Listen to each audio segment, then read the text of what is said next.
Hello दोस्तों, स्वागत है आप सभी का राहुल एकेडमी पर। आज हम आपके एसएससी एमटीएस के लिए जीके जीएस के महत्वपूर्ण प्रीवियस ईयर क्वेश्चन करने वाले हैं। तो इन्हें सभी क्वेश्चन को आप अच्छे से रट लीजिएगा।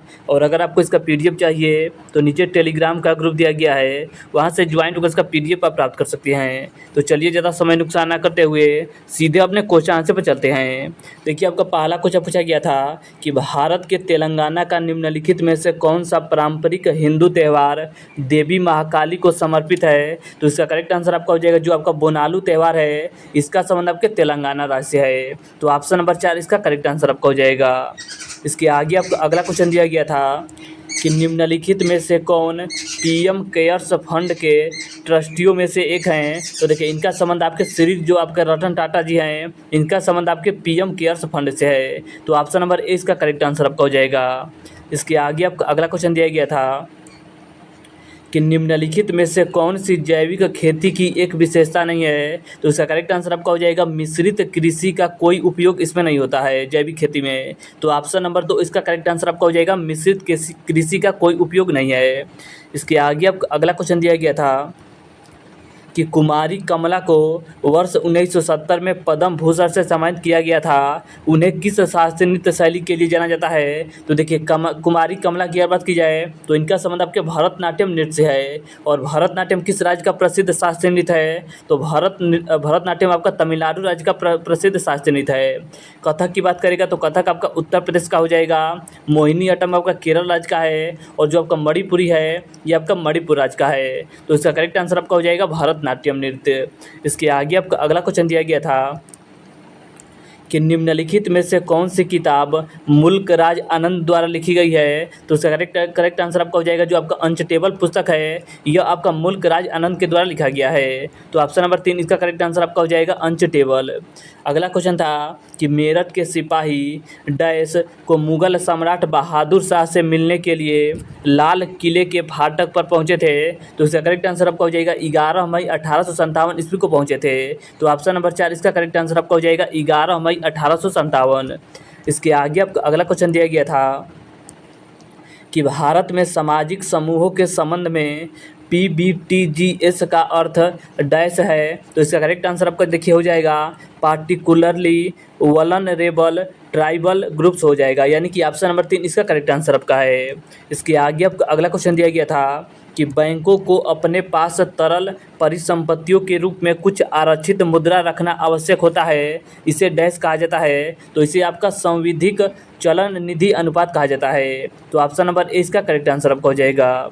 इसके आगे आपका अगला क्वेश्चन दिया गया था कि निम्नलिखित में से किस अनुच्छेद में अंतःकरण की और धर्म की अबाध रूप से मान्यते आचरण और प्रचार के लिए स्वतंत्रता का उल्लेख है। तो इसका करेक्ट आंसर आपका हो जाएगा अनुच्छेद 25 में यह बात कहा गया है कि आप किसी भी धर्म को मान सकते हैं और इसका प्रचार प्रसार कर सकते हैं। तो ऑप्शन नंबर 2 इसका करेक्ट आंसर आपका हो जाएगा अनुच्छेद 25। इसके आगे आपका अगला क्वेश्चन दिया गया था कि एक नाटक में हेमा ने कहा स्वराज मेरा जन्मसिद्ध अधिकार है और मैं इसे लेकर रहूंगी, यह नारा किस भारतीय स्वतंत्रता सेनानी ने दिया था। तो देखिए, यह नारा आपके लोकमान्य बाल गंगाधर तिलक जी के द्वारा दिया गया था। तो ऑप्शन नंबर 2 इसका करेक्ट आंसर आपका हो जाएगा।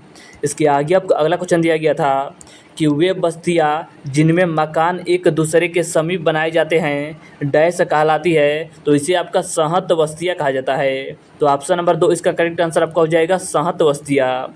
इसके आगे आपका अगला क्वेश्चन दिया गया था कि विश्व में कॉफ़ी के उत्पादन में अग्रणी देश कौन सा है। तो आपका अग्रणी देश आपका ब्राज़ील देश है। तो ऑप्शन नंबर 2 इसका करेक्ट आंसर आपका हो जाएगा ब्राज़ील देश। अगला क्वेश्चन था कि निम्नलिखित में से किसने जयपुर शहर की स्थापना की थी। तो जयपुर शहर की स्थापना आपके सवाई जय सिंह द्वितीय के द्वारा किया गया था। तो ऑप्शन नंबर 2 इसका करेक्ट आंसर आपका हो जाएगा सवाई जय सिंह द्वितीय। इसके आगे आपका अगला क्वेश्चन दिया गया था कि भागीरथी और अलकनंदा कहाँ मिलती है। तो देखिए, भागीरथी और आपका अलकनंदा जो नदी है ये आपका देवप्रयाग में मिलती है। जब आपका देवप्रयाग में मिलती है तो इसे आपका संयुक्त रूप से गंगा का नाम दिया जाता है। तो इसका करेक्ट आंसर आपका हो जाएगा देवप्रयाग। इसके आगे आपका अगला क्वेश्चन दिया गया था कि शास्त्रीय नृत्य कथक की उत्पत्ति कहाँ से हुई है। तो देखिए, जो आपका कथक नृत्य है इसका संबंध आपके उत्तर प्रदेश राज्य से है। तो ऑप्शन नंबर 3 इसका करेक्ट आंसर आपका हो जाएगा उत्तर प्रदेश राज्य। अगला आपका क्वेश्चन दिया गया था कि निम्नलिखित में से कौन से देश 12U2 शिखर सम्मेलन का हिस्सा है। तो देखिए इसका करेक्ट आंसर आपका हो जाएगा, इसका हिस्सा आपका भारत है, इजराइल है, संयुक्त अरब अमीरात है और आपका यूएसए यानी कि अमेरिका है। तो ऑप्शन नंबर 3 इसका करेक्ट आंसर आपका हो जाएगा।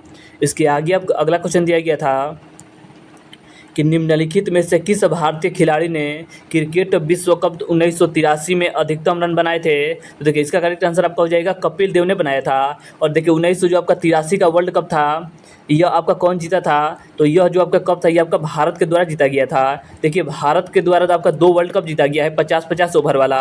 एक आपका 1983 में जीता गया था और उस समय कप्तान आपके कपिल देव थे। और जो आपका दूसरी बार जीता गया था यह आपका 2011 में जीता गया था। और इस समय कप्तान कौन थे।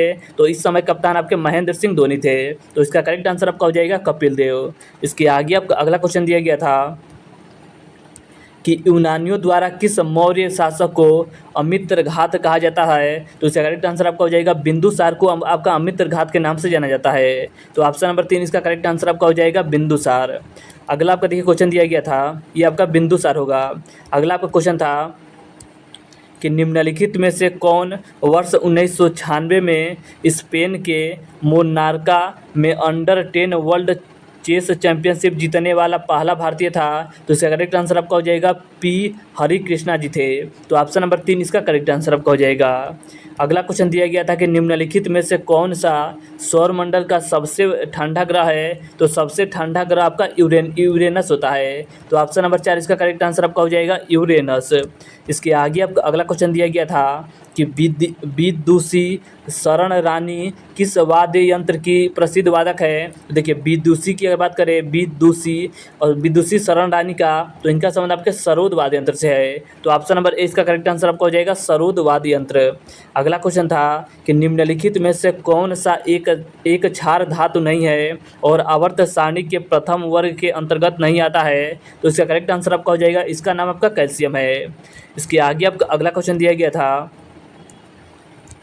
कि केरल के मध्य और उत्तरी भागों और तमिलनाडु के कोंगू क्षेत्र को नियंत्रित करने वाले चेर राजवंश का प्रतीक क्या था। तो इनका प्रतीक आपका धनुष और आपका बाण था। तो ऑप्शन नंबर 2 इसका करेक्ट आंसर आपका हो जाएगा धनुष और आपका बाण। देखिए इसके आगे आपको अगला क्वेश्चन दिया गया था कि भारतीय न्यायिक प्रणाली में PIL का अर्थ क्या होता है। तो इसका करेक्ट आंसर आपका हो जाएगा पब्लिक इंटरेस्ट रिलिटिगेशन होता है। यानी कि ऑप्शन नंबर 2 इसका करेक्ट आंसर आपका हो जाएगा पब्लिक इंटरेस्ट रिलिटिगेशन। तो ऑप्शन नंबर 2 इसका करेक्ट आंसर आपका हो जाएगा। इसके आगे आपको अगला क्वेश्चन दिया गया था कि सोडियम हाइड्रोक्साइड निम्नलिखित में से किस सामान्य पदार्थ का रासायनिक नाम है। तो इसका करेक्ट आंसर आपका हो जाएगा दाहक सोडा इसका नाम है। तो ऑप्शन नंबर ए इसका करेक्ट आंसर आपका हो जाएगा। तो देखिए आज हमने आपके SSC MTS से महत्वपूर्ण GK GS के 25 ऐसे क्वेश्चन लगाए जो आपके SSC MTS के एग्जाम में पूछे जा चुके हैं। तो इन सभी क्वेश्चन को आप अच्छे से रट लीजिएगा। और अगर आपको इसका PDF चाहिए तो नीचे टेलीग्राम का ग्रुप दिया गया है, वहाँ से ज्वाइन होकर इसका PDF आप प्राप्त कर सकते हैं। तो चलिए आज के लिए इतना ही, धन्यवाद।